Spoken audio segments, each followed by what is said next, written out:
ನಮಸ್ಕಾರ. ಕಾಫಿ ಆಯ್ತಾ ಸ್ನೇಹಿತರೆ? ನಿನ್ನೆಯಿಂದ ಜಿ ಕನ್ನಡ ವಾಹಿನಿಯಲ್ಲಿ ಈ ಸರಿಗಮಪ ಪುನರಾರಂಭ ಆಗಿದೆ. ಓಕೆ, ಒಂದು ಟಿವಿ ಚಾನಲ್ ಅಲ್ಲಿ ಯಾವುದೋ ಒಂದು ಪ್ರೋಗ್ರಾಮ್ ಪ್ರಾರಂಭ ಆಗ್ತಾ ಇದ್ರೆ ನಾವು ಅದ್ರ ಬಗ್ಗೆ ಯಾಕೆ ಮಾತಾಡಬೇಕು ಅಂತ ನೀವು ಯೋಚನೆ ಮಾಡ್ಬೋದು. ಇದರಲ್ಲಿ ಮುಖ್ಯವಾದ ವಿಷಯ ಏನು ಅಂತ ಹೇಳಿದ್ರೆ, ನೀವು ಒಂದು ಗಮನಿಸಿರ್ತೀರಾ, ಇಲ್ಲಿವರೆಗೆ ಯಾವಾಗಲೂ ಹಂಸಲೇಖ ಅವರಲ್ಲಿ ಜಡ್ಜ್ ಆಗಿ ಇರ್ತಾ ಇದ್ರು. ಆದ್ರೆ ಈ ಬಾರಿ ಅವ್ರನ್ನ ಈ ಜಡ್ಜ್ ಪ್ಯಾನಲ್ ಇಂದ ಕೈ ಬಿಟ್ಟಿದ್ದಾರೆ. ಇದಕ್ಕೆ ಮುಖ್ಯ ಕಾರಣ ಏನು, ಇದ್ರ ಬಗ್ಗೆ ಸ್ವಲ್ಪ ಮಾತಾಡೋಣ. ನಿಮ್ಗೆ ಒಂದು ಮಾತು ಹೇಳಲಿಕ್ಕೆ ಇಷ್ಟಪಡ್ತೇನೆ. ಈಗ ಒಂದು 2-3 ತಿಂಗಳ ಹಿಂದೆ ಹಂಸಲೇಖ ಅವರ ವಿರುದ್ಧ ಬಹುದೊಡ್ಡದಾದಂತಹ ಒಂದು ಅಭಿಯಾನ ಪ್ರಾರಂಭ ಆಯಿತು.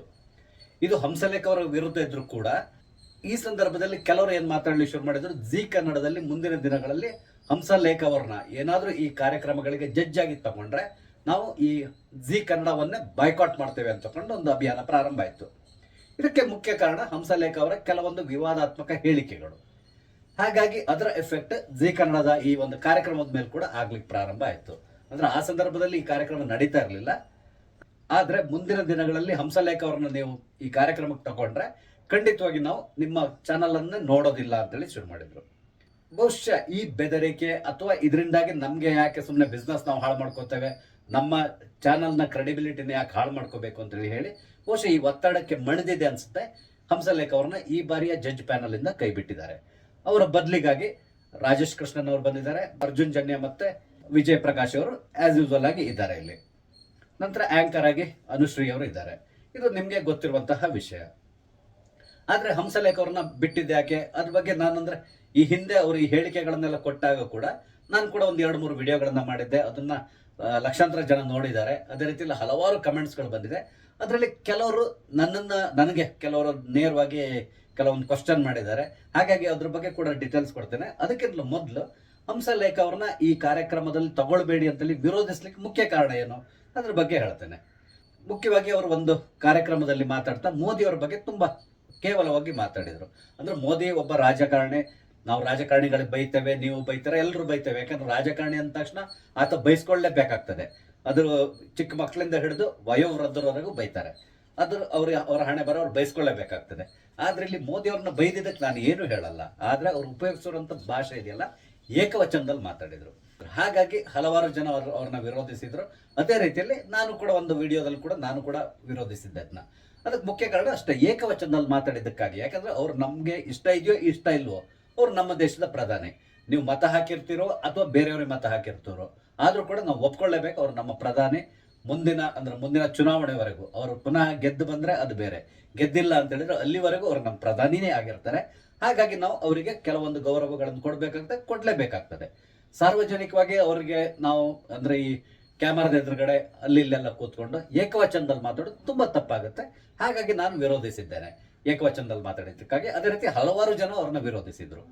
ನಂತರ ಇನ್ನೊಂದು ವಿಷಯದಲ್ಲಿ ಅವರು ಪೇಜಾವರ ಶ್ರೀಗಳಿಗೆ ಅದು ಅವ್ರು ತೀರ್ಕೊಂಡ ಮೇಲೆ ಒಂದು ಸ್ಟೇಟ್ಮೆಂಟ್ ನ ಕೊಟ್ಟರು.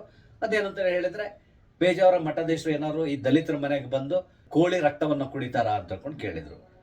ಹಂಸಲೇಖ ಅವ್ರು ಏನ್ ಹೇಳ್ತಾ ಇದ್ರು ಅಂತ ಹೇಳಿದ್ರೆ, ಈ ಶ್ರೀಗಳು ತಮ್ಮ ಆಹಾರ ಪದ್ಧತಿಯನ್ನ ಬಿಟ್ಟು ಈ ನಾನ್ ವೆಜ್ ತಿಂತಾರ ಅಂತ ಹೇಳ್ಕೊಂಡು ಕೇಳಿದ್ರು.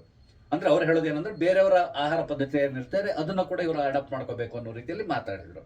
ಆದ್ರೆ ಅವ್ರು ಯಾಕೆ ತಿಂತಾರೆ ಹೇಳಿ? ಯಾಕಂದ್ರೆ ಪಕ್ಕಾ ಸಸ್ಯಾಹಾರಿ, ಅವರಿಗೆ ಅವರದ್ದೇ ಆದಂತಹ ಒಂದು ಆಹಾರ ಶೈಲಿ ಇರ್ತದೆ, ಅದನ್ನ ಉಪಯೋಗಿಸ್ತಾರೆ ಹೊರತು ಬೇರೆ ಏನನ್ನು ಅವ್ರು ತಿನ್ನೋದಿಲ್ಲ. ಅದು ಕೂಡ ಇವರಿಗೆ ಗೊತ್ತಿರಬೇಕು. ಆದ್ರೂ ಕೂಡ ಎಲ್ಲೋ ಒಂದು ಅವ್ರನ್ನ ಟೀಕೆ ಮಾಡಬೇಕು ಅಂತ ತಗೊಂಡು ಈ ರೀತಿಯಲ್ಲಿ ಮಾತಾಡಿದ್ರು.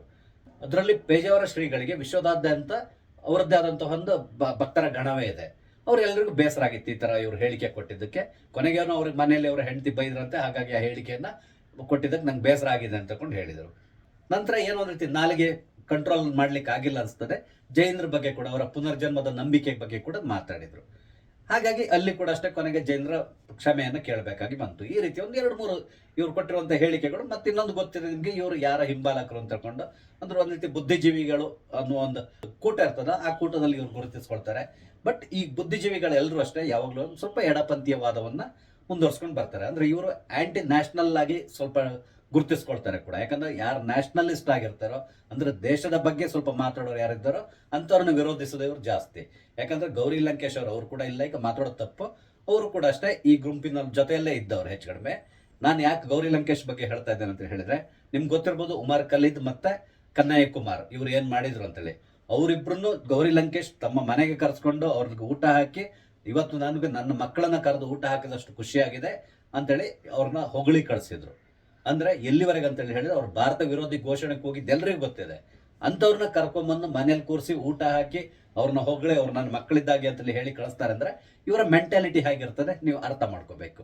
ಹೀಗೆ ಕೆಲವರು ಇದ್ದಾರೆ, ಪ್ರಕಾಶ್ ರಾಜ್ ಅವರು ಕೂಡ ಇದ್ದಾರೆ, ಈ ತರ ಮತ್ತೆ ಬೇರೆ ಬೇರೆ ಸಾಹಿತಿಗಳು ಇವರೆಲ್ಲರೂ ಇದ್ದಾರೆ. ಬಿಡಿ, ಅವರ ಹೆಸರನ್ನ ಪದೇ ಪದೇ ಹೇಳೋದು ತಪ್ಪಾಗತ್ತೆ. ಅಂಥವ್ರ ಜೊತೆಗೆ ಇವ್ರು ಗುರುತಿಸ್ಕೊಂಡು ಸುಮ್ಮನೆ ಬೇಕಾಬಿಟ್ಟು ಬೇಡದಿದ್ದಂತಹ ಕೆಲವೊಂದು ಹೇಳಿಕೆಗಳನ್ನು ಕೊಡೋದು, ಆ ಮುಖಾಂತರ ಏನು ಕೆಲವೊಂದು ಸ್ಥಾನಮಾನಗಳನ್ನು ಗಿಟ್ಟಿಸ್ಕೊಳ್ಳಿಕ್ಕೆ ಕೂಡ ಪ್ರಯತ್ನಿಸ್ತಾರೆ. ಹಾಗಾಗಿ ನಾನು ವಿರೋಧಿಸಿದ್ದೇನೆ, ಅದು ಬಿಟ್ಟರೆ ಬೇರೆ ಏನೇನಿಲ್ಲ. ಈ ಸಂದರ್ಭದಲ್ಲೇ ಹಲವಾರು ಜನ ಕಮೆಂಟ್ಸ್ಗಳನ್ನ ಹಾಕಿದ್ರು. ಅದರಲ್ಲಿ ಕೆಲವರು ಏನು ಹೇಳಿದ್ದಾರೆ ಅಂದ್ರೆ, ನೀನು ಮನುಸ್ಮೃತಿಯನ್ನ ಸಪೋರ್ಟ್ ಮಾಡ್ತೀಯಾ, ಮನು ಸಂಸ್ಕೃತಿಯನ್ನ ನೀನು ಸಪೋರ್ಟ್ ಮಾಡ್ತೀಯಾ, ಹಾಗೆ ಹೀಗೆ ಅಂತಕೊಂಡೆಲ್ಲ ಹೇಳಿದ್ರು. ಅಂದ್ರೆ ಹಂಸಲೇಖ ಅವರು ಈ ಅಸ್ಪೃಶ್ಯತೆ ಅಥವಾ ಜಾತಿವಾದ ಇಂಥದ್ನೆಲ್ಲ ವಿರೋಧಿಸ್ತಾರೆ, ಅವ್ರಿಗೆ ಸಪೋರ್ಟ್ ಮಾಡ್ಬೇಕು ಅನ್ನೋ ರೀತಿಯಲ್ಲಿ ಹೇಳಿದ್ರು. ಆದ್ರೆ ಒಂದು ವಿಷಯ ಹೇಳ್ತೇನೆ ನೋಡಿ, ಜಾತಿ ವ್ಯವಸ್ಥೆ ತುಂಬಾ ಕೆಟ್ಟದ್ದು ನಮ್ಮ ದೇಶದಲ್ಲಿರುವಂತಹದ್ದು, ಅದು ಅಳಿಸಿ ಹೋಗ್ಲೇಬೇಕು. ಆದ್ರೆ ಅದು ಸದ್ಯಕ್ಕಂತೂ ಸಾಧ್ಯ ಅಲ್ಲ. ಯಾಕಂತ ಹೇಳಿದ್ರೆ ಈ ರಾಜಕಾರಣಿಗಳೇ ಈ ಜಾತಿ ವ್ಯವಸ್ಥೆಯನ್ನ ಉಳಿಸ್ಕೊಳ್ಳಿಕ್ಕೆ ಶತ ಪ್ರಯತ್ನ ಮಾಡ್ತಾರೆ. ಇವರಿಗೆ ವೋಟ್ಗಳು ಬೇಕು ಅಂದ್ರೆ ಈ ಜಾತಿ ವ್ಯವಸ್ಥೆ ಇರಲೇಬೇಕು, ಇಲ್ಲ ಅಂದ್ರೆ ಸಾಧ್ಯ ಇಲ್ಲ. ನಿಮ್ಗೆ ಗೊತ್ತಿದೆ, ಜಾತಿ ವ್ಯವಸ್ಥೆ ಬಗ್ಗೆ ಇಷ್ಟೆಲ್ಲ ಮಾತಾಡುವಂತಹ ಯಾವುದೇ ರಾಜಕಾರಣಿ ಆಗ್ಲಿ ಚುನಾವಣೆ ಬಂದ ಕೂಡಲೇ ಏನ್ ಮಾಡ್ತಾರೆ, ಟಿಕೆಟ್ ನ ಗಿಟ್ಟಿಸ್ಕೊಳ್ಳಿಕ್ಕೆ ನಾನು ಇಂಥ ಜಾತಿಯವನು, ನನ್ನ ಕ್ಷೇತ್ರದಲ್ಲಿ ಇಷ್ಟು ನನ್ನ ಜಾತಿಯವರು ಇಷ್ಟು ಜನ ಇದ್ದಾರೆ, ಇಷ್ಟು ಜನ ನಂಗೆ ಸಪೋರ್ಟ್ ಮಾಡ್ತಾರೆ ಅಂತ ಹೇಳ್ಕೊಂಡು ಹೋಗ್ತಾರೆ. ಅದೇ ರೀತಿಯಲ್ಲಿ ಟಿಕೆಟ್ ಕೊಡುವಂತಹ ಮೇಧಾವಿಗಳಿರ್ಬೋದು ಅಥವಾ ದೊಡ್ಡ ದೊಡ್ಡ ವ್ಯಕ್ತಿಗಳು, ರಾಜಕೀಯ ವ್ಯಕ್ತಿಗಳು ಕೂಡ ಅಷ್ಟೇ, ಹೈಕಮಾಂಡ್ ಅಂತೀವಲ್ಲ ಅವ್ರು ಕೂಡ ಮಾಡೋದು ಅಷ್ಟೇ. ಯಾವಾಗಲೂ ಅಷ್ಟೇ, ಎಲ್ಲಿ ಆಗಲಿ ಟಿಕೆಟ್ ಕೊಡುವಾಗ ಜಾತಿ ವ್ಯವಸ್ಥೆಯನ್ನು ಹೇಗೆ ಉಪಯೋಗಿಸ್ಕೋಬೇಕು ಅಂತಕೊಂಡು ತುಂಬಾ ಚೆನ್ನಾಗಿ ಯೋಚನೆ ಮಾಡಿ ಅದಕ್ಕೆ ಸರಿಯಾಗಿನೇ ಟಿಕೆಟ್ ಕೊಡ್ತಾರೆ. ಇದನ್ನು ನೀವು ಎಲ್ಲರೂ ಗಮನಿಸಿರ್ತೀರಾ. ಇವನ್ ನಾವು ಕೂಡ ಅಷ್ಟೇ, ಮತ ಚಲಾಯಿಸ್ಲಿಕ್ಕೆ ಹೋಗುವಾಗ ಯೋಚನೆ ಮಾಡ್ತೇವೆ, ನಮ್ಮ ಜಾತಿಯನ್ನು ಯಾವನಿದ್ದಾನೆ ಲಿಸ್ಟ್ ಅಲ್ಲಿ ಹುಡುಕೊಂಡು ಮೊದಲೇ ಫಿಕ್ಸ್ ಆಗಿರ್ತೇವೆ. ಯಾಕಂದ್ರೆ ನಮ್ಮ ಜಾತಿ ಅವ್ನು ಗೆದ್ರೆ ನಮ್ಮ ಜಾತಿಗೇನು ಯೂಸ್ ಆಗ್ಬೋದು ಅಂತೇಳಿ ಎಣಿಸ್ಕೊಂಡು ಹೋಗ್ತಾರೆ. ಹೋಗಿ ಆತನಿಗೆ ಓಟ್ ಹಾಕಿ ಬರ್ತೀರಾ. ಈ ತರ ನಡೀತದೆ. ಈ ವ್ಯವಸ್ಥೆಯನ್ನು ರಾಜಕಾರಣಿಗಳು ಯಾವಾಗಲೂ ಉಳಿಸ್ಕೊಂಡು ಹೋಗ್ಲಿಕ್ಕೆ ಪ್ರಯತ್ನಿಸ್ತಾರೆ ಹೊರತು ಇದು ಖಂಡಿತವಾಗಿ ನಶಿಸಲ್ಲ ಅಂತಲೇ ಹೇಳ್ತೇನೆ. ಈಗ ಹಲವಾರು ಅಂತರ್ಜಾತಿ ವಿವಾಹಗಳಾಗ್ತದೆ, ಎಲ್ಲವೂ ಆಗ್ತದೆ. ಹಾಗಾಗಿ ಸ್ವಲ್ಪ ಸ್ವಲ್ಪ ಕಮ್ಮಿ ಆಗ್ತಾ ಬರ್ತಾ ಇದೆ. ಮುಂದಿನ ದಿನಗಳಲ್ಲಿ ಕೂಡ ಅಷ್ಟೇ ಈ ಜಾತಿ ವ್ಯವಸ್ಥೆ ಹೋಗೋದಿಲ್ಲ. ಯಾಕಂದ್ರೆ ರಿಸರ್ವೇಶನ್ ಪಡಿಬೇಕು ಅಂದ್ರೆ ಜಾತಿನ ತೋರಿಸಲೇಬೇಕಾಗುತ್ತೆ ನಾವು.